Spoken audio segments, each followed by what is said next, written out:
Welcome back to RevUP and Awaken, and I'm your host, Mimi, as usual. We each come to our spirituality in different ways. And when I say come to, I mean it as an awareness, a remembrance of our true nature as spirit. Sometimes it may come through as a calling to help others and can come in the form of a spiritual advisor, healer, a light worker, as it has for my guest today. Many may think, what could a psychic possibly do to help people? When a psychic performs a reading or a clairvoyant creates a bridge between the client and a loved one who has since transitioned, a healing occurs, helping that person to expand their consciousness further and assist in healing aspects of themselves to create a more joyous life. So the lesson here is, when the higher self speaks to you and urges you on, you better move on, because when we don't, it will nudge us until we do. So our guest today is Annabella. She's an intuitive guide committed to being of service to those in need of clarity, connection, and guidance. And welcome. Welcome to RevUP and Awaken, Anna. How are you? Hi, thank you. I'm so well and excited to be here. Thanks for having me. Oh, thanks for being here. Thanks for being here. When I had heard about your new business as a psychic, I felt that there was some interesting background information that could maybe give people an understanding of, first of all, what a psychic does, what is a reading going to do for a person, and also how you came to your own understandings of spirituality, your own abilities, and how it transformed you. I know that, you connected early on, as into spirituality and psychic, because I've known you for many years. So I saw that connection from very early on, that I saw how you explored various techniques such as like palm reading, astrology, and things like that as you were going on through the years. Now, was there a point in your life that you may recall and might have started you to think about more than just a physical side of reality, and perhaps and that perhaps there might be more than that physical, superficial level that we live through? Mm-hmm. Yeah. So for me, I don't think there was any one particular point in my life, but rather it was a gradual evolution over the course of my life. So I grew up Roman Catholic, going to Sunday Mass every week, and I witnessed plenty of rituals and prayers that occur in church that speak to the fact that there's more than what's in front of us. And even though Catholicism didn't resonate with me, the very idea of prayer, we prayed to saints and God and Jesus. And, that in itself spoke to the fact that, okay, there's got to be more than just what physically meets the eye. As you're doing your psychic work, are you thinking in those terms, bringing that in terms of connecting with Christ or connecting with perhaps maybe those saints as you're doing the readings? Or, are you perhaps incorporating other spiritual identities, other avatars? Yes, all of the above. I incorporate whatever exists in the spiritual realm, and it runs the gamut. So from God energy to source energy, all the saints, all the guides, all forms that I don't even recognize. They're all a part. They're all a part of the process. What was your view of the world as you were growing up, and do you think it perhaps influenced your beliefs in any way? Yeah. My view of the world growing up was very unconventional and wrought with change, mental and emotional upheavals, lots of drama, my fair share of trauma. I witnessed my mom divorce twice. I was a rebellious teenager. I became a mother at an early age. And we could spend an entire podcast episode on the colorful stories of Annabella's life.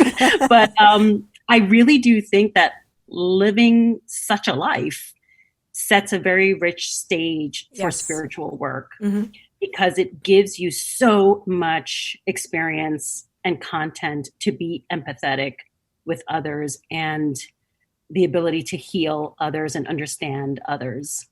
Right. Yeah, because you can bring all those experiences to the table while you're helping with the healing of the readings and everything. Yes. Yes. What about like like paranormal experiences you might have had? And also, since you're a clairvoyant, have you had any interesting spirit contacts, perhaps?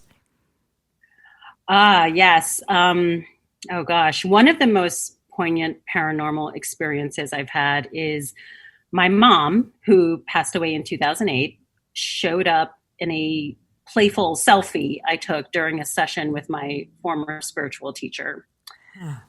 She had come into my session through the portal, through spirit, and my teacher alerted me that my mom was there. And just on a lark, as a joke, I picked up my cell phone and I said, well, let me take a selfie with my mom.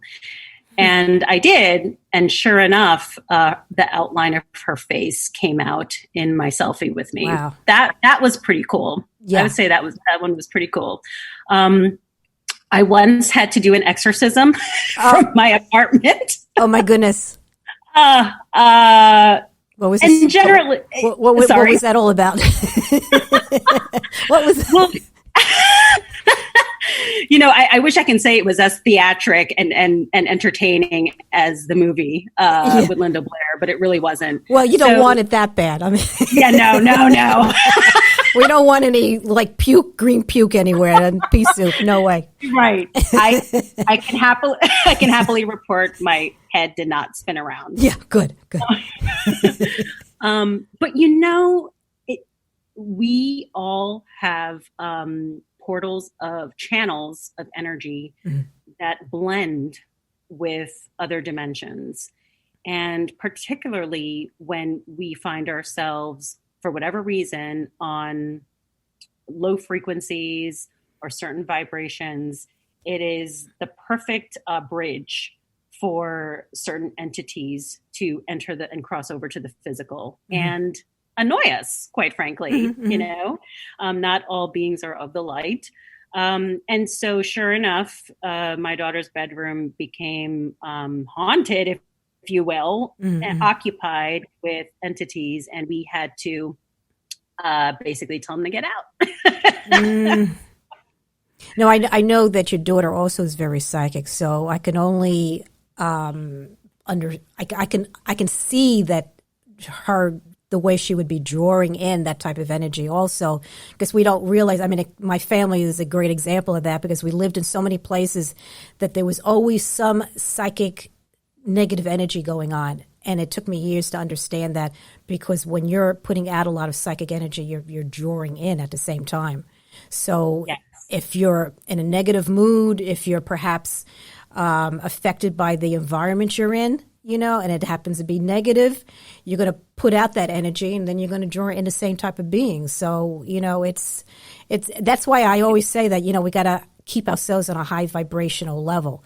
Even if we get pissed off at something, it's that's just emotion. We say, okay, I know where it's coming from, and then we try to get back on the saddle. I mean, you try the best, you can't be perfect all the time, but you try your best, Try your best, yeah. Yeah, and I know for most of your life you were only doing psychic readings for fun. For a very long time you were doing that, and for friends mostly. How long did it take you to realize that you wanted to do more? Was there an event in your life that also might have prompted you to go in this direction? I think it took too long for me to realize that I wanted to do this. I wished I had started my professional spiritual work earlier in life, but hey, everything happens in the perfect time, at the time it's meant to happen. But yeah, like you said, I was always reading for friends, over dinner, in the office, at work, even on dates. And so you could tell whether he was worthy of going back for another day. Well, one time I did see something in a date's palm, and I was like, maybe not. But that's a whole other story. So I remember a funny story. When I worked for Macy's, a very well-known vice president used to swing by my desk, and she would want readings on the fly. One day she bought me lunch in exchange for a private tarot card reading in her office. And I never told anyone. She was a very well-known VP. I will never say who she is. But instances like that kept happening to me throughout my life. Mm-hmm. Mm-hmm. But it wasn't until the age of 40 at a friend's gathering that I winded up reading everyone's palm on a whim, to the point where my friend who was hosting the party felt badly for me. She was like, Anna, I don't want you working at my party. But one of the guests that I read planted the first seed in my head to take my spirituality to the next level. And after her reading, she said, you should really do this. And I had a reaction of like, no, I don't do this. This is just for fun. I wouldn't even know where to start. I could never charge. And she said, no, you're really good. You should do this. You should be doing events. You should be reading people for a living. And that's what planted the first seed. That's great. Great. How did you feel when you were doing all those readings? I mean, what was the feeling you were getting? Obviously, you felt comfortable and you felt probably energized with the information you were giving out, but what was your experience? Oh, it was a lot of fun because I love doing this. And like I said, it was totally unplanned. I read one person's palm at the party that I was talking to, and she went and told somebody else, oh my God, she just read my palm. You got to go, you got to talk to her. And that person told someone else. And then before you knew it, there was practically a line. And my friend had pulled out a folding chair for me. Well, you're going to be sitting for a while here. Yeah. But it's totally fun. I had such a good time. I love reading people. So you're a certified master tarot card reader. You were trained and initiated by A. Sharma Roots Wellness Center. You also read energy and perform healings. And I know from personal experience, from me, spirituality is a journey and can bring through a process of shedding and releasing aspects of oneself in order to help forge a deeper, connection to our higher self. Did you personally go through any moments in your life that you knew you had to confront in order to grow and assist others through your own healing process? Because we all have to go through a healing process. Oh my gosh. Yes, absolutely. Absolutely. And I don't think I'm done confronting those things. I had to confront my ego, my fears, my trauma, my insecurities, all of it. You have to really confront all of it. You have to bring all that to the surface, acknowledge it, deal with it, honor it, and then release it and forgive it and let it go. It's only through doing that you can truly heal and assist others. I'm currently working on a blog article actually about being a healer. And one of the prerequisites I write about is you have to confront your own shadows. Yeah. You have to confront your own darkness. Healers are not perfect people. Healers are just like everybody else. Right. Just with, some cultivated training and skill work and, connection to spirit. But I don't know if we're ever really done confronting all those things. I think it's a lifetime process. Yeah, I always say it's a life in progress. That's what it is. That you're never done. I just don't feel like you ever could be done. I mean, I'm hoping, I wish, that would be the case, but then we would have no reason to be in the human form. So, I think it goes along with it, Right. We never graduate. Yeah. Well, they say here Earth is like the, is it elementary or are we up to high school by now? I can't tell. Oh, I thought it was like a university. Oh, okay. Well, maybe there are some areas that are university, but boy, from what I'm seeing lately, I don't see that university doors anywhere, those halls. They're blocked. I don't know. They're taking time. They're in the other building. They're in that other building, It's like everybody's like crowded around it, trying to protect it. But as you're doing a reading, how will the information be presented to you? How does it come out? I mean, because everybody's different. Everybody has their own abilities. The information mostly comes to me by messages in the form of thoughts implanted in my mind. For life forms that I see, I don't perceive them visually with my eyes, but rather a thought and energy is implanted about what they look like, where they're standing in the room, even their personalities and essence comes through in the energy. So I would say it's mostly from thoughts implanted. Okay. Yeah. It's probably coming through the third eye. You're probably got absolutely all that information is coming through there. Have you ever had a situation where, I guess harping back to the question I had about the spiritual, contact with a client that perhaps was very dramatic in ways? I mean, something that perhaps somebody had something that they needed to get through to the person who was there before you. Yes. I don't know about very dramatic, but I've had readings where I am in a flow with my client and we are connected to the spiritual realm and we're receiving messages and they're coming through me and I'm passing them on and she's, dialoguing back. And then out of nowhere, a very urgent spirit personality will come through with something to say. Right. And they they don't wait until there's a polite opening. They just come in and they're like, okay, I'm here and I have something for this person. I'm her so-and-so.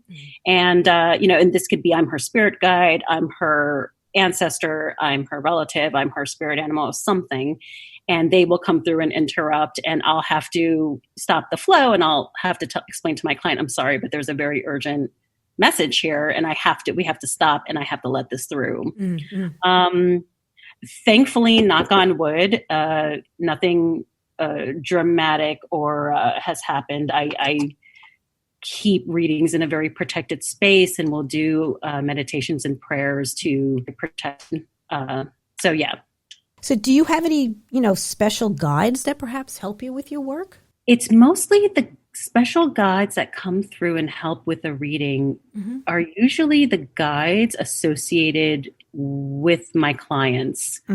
So, I always tell my clients, I wish I could plug in a projector to my brain and project onto the wall what I'm seeing. I want you to see this because the room will fill up with so many different forms, entities, many that I don't even recognize. They're either not of this earth or they are from other maybe planetary existences. Wow. But they're not earthly.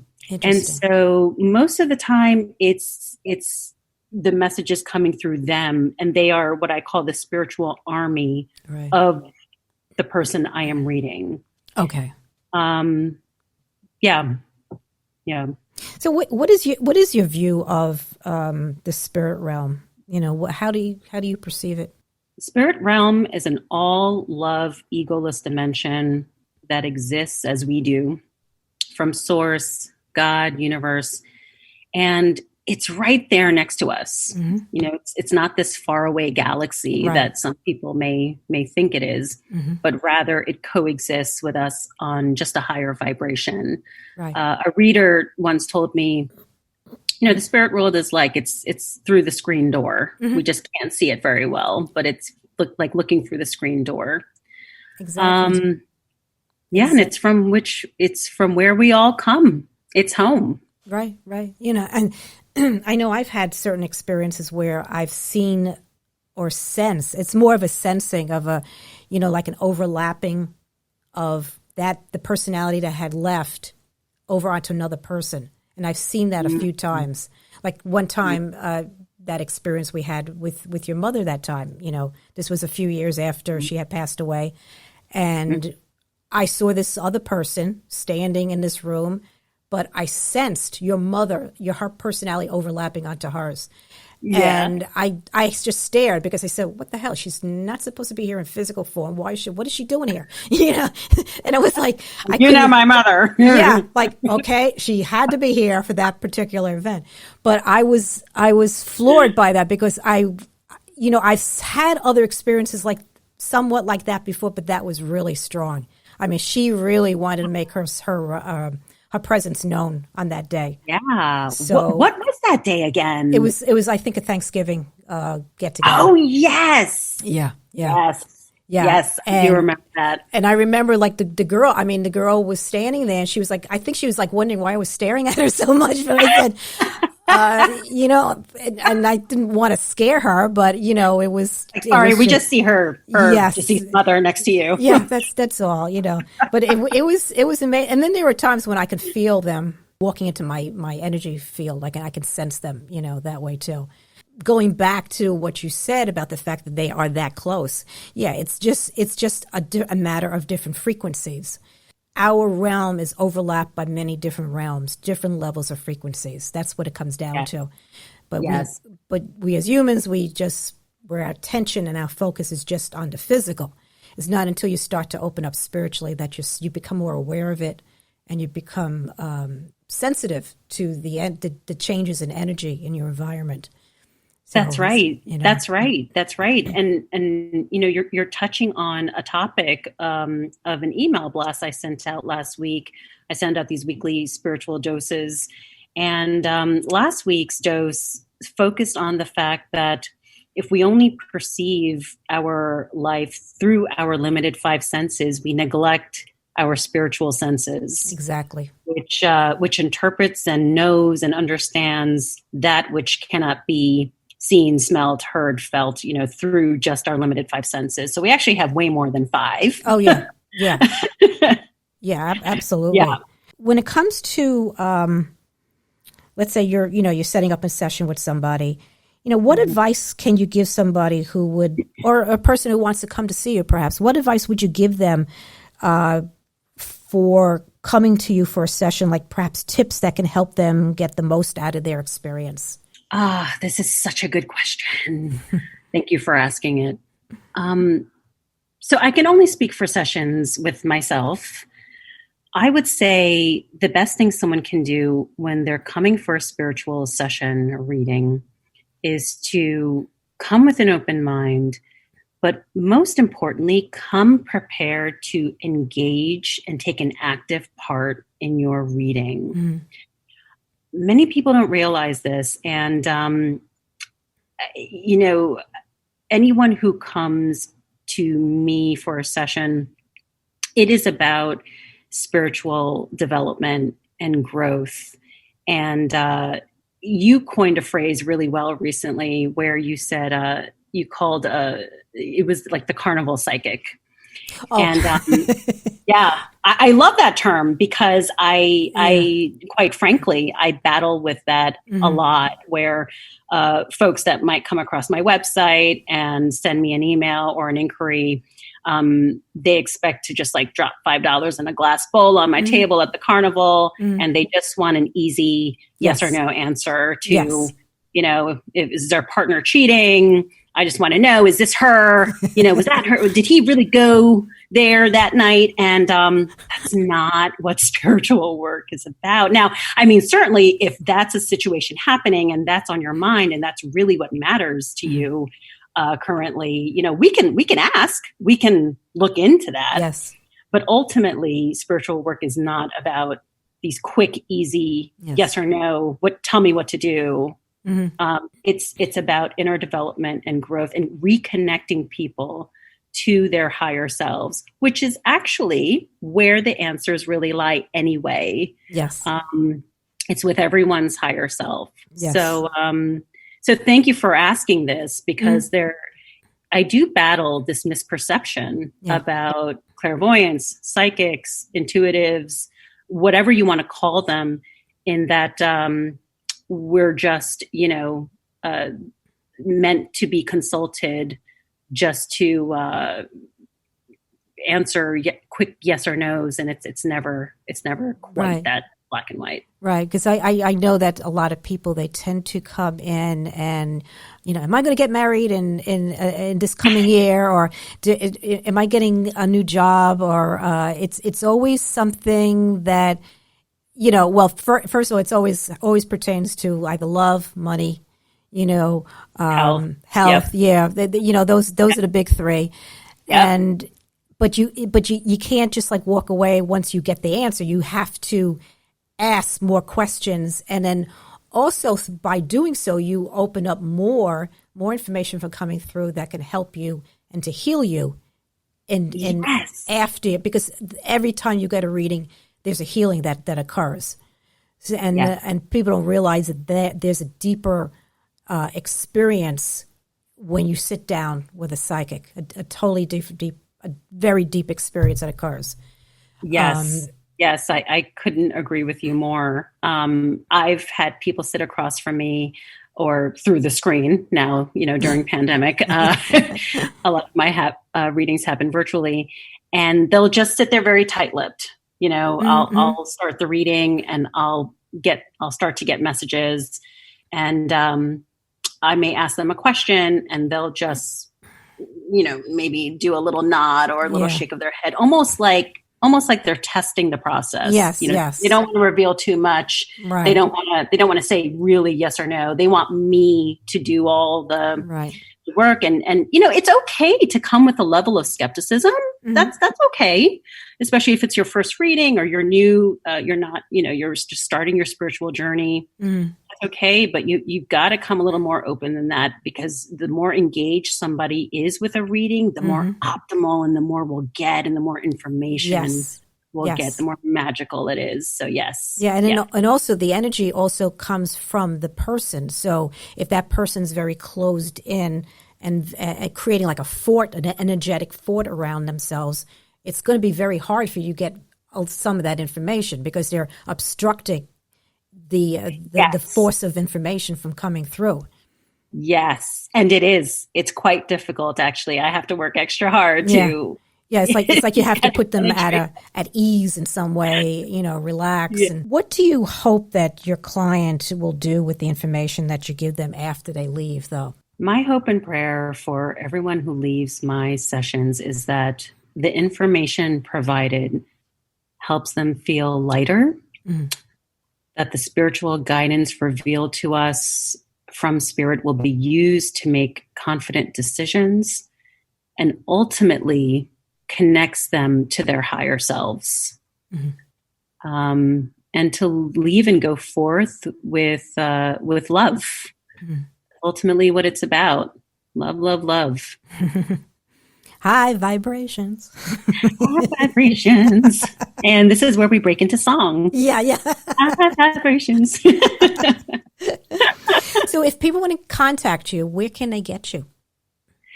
So I'd love to hear from everyone listening. You can find me at annalbella.com.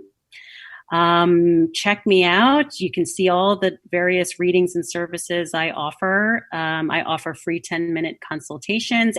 And if you subscribe to my emails, you get a free 15-minute reading.